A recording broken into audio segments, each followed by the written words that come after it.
What do we need here? A saw, pruning shears, and a big bucket. So what we have here, a bunch of cherry trees, probably wild seedlings off the original plantings. This is already dead. I'm not gonna have as much medicine as we would in a live tree. See how the underneath of this bark is pretty brown.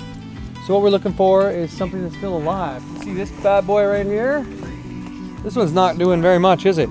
It's not going anywhere. Always when we're going to harvest, we want to make sure that we're looking for either taking a limb off of one branch or a tree that like this that might be on its way out. Another big thing is we don't want to ring the tree.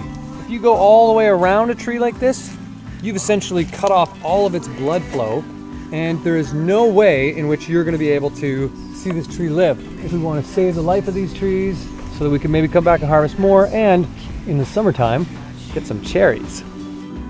All right, so first thing we're gonna do is we're gonna carve ourselves a little strip on this bark. Now you'll see that this tree is bent and dead all the way down here.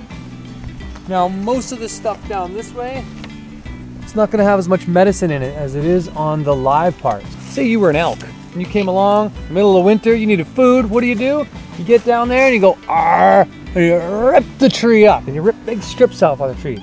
You'll see that elks and moose and deer, they do this all winter long because there is no greenery. So they eat barks and they usually eat the cambium layer underneath this. What we're gonna do is we're gonna cut a strip down this tree. I'm just gonna use my blade here. I'm gonna cut this strip and we're gonna cut another strip right beside it.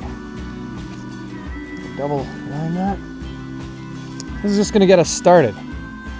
We're gonna try to get underneath this. We're trying to peel back this layer.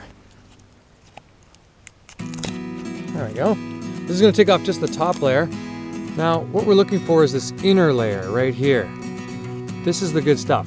This doesn't have as much. It's the inner bark of the wild cherry. I'm going to take my little scraper here and just scrape up the tree and see what we can get.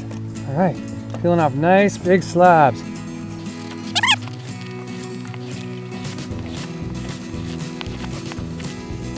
See, that's the good stuff right there. Oh, see that beautiful inner cambium layer?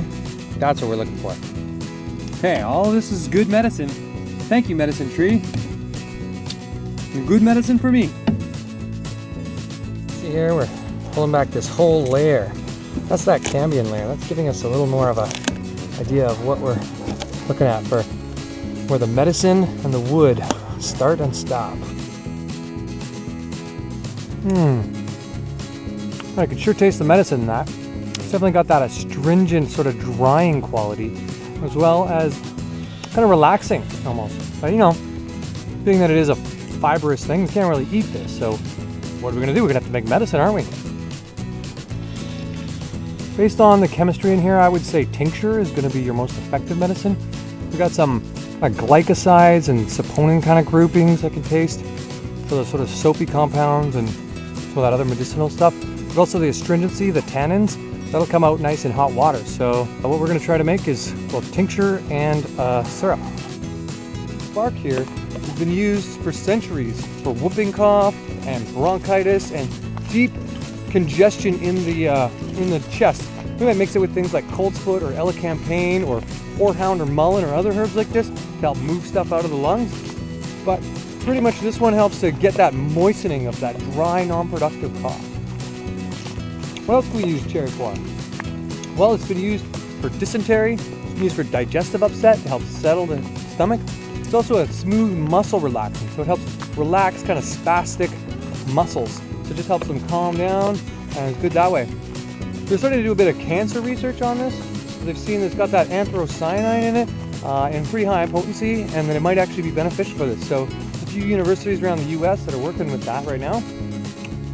One thing I love about Cumberland is all these beautiful pathways that are covered in cherry trees. This place has a rich history. The Japanese and the Chinese that were here before, 100 years ago, planted cherry trees everywhere. So as we look around, we see cherry trees here, cherry trees over here. There's abundance of them and everywhere in this forest. So it's just something else that's just special about this town is that we've got abundant food and medicine all surrounding us at all different times.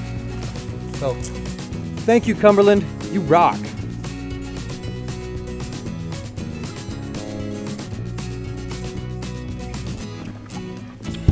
you want more information on cherry, check the links down below, and/or subscribe to our YouTube channel and you'll get all kinds of information on herbs. Hope to see you soon.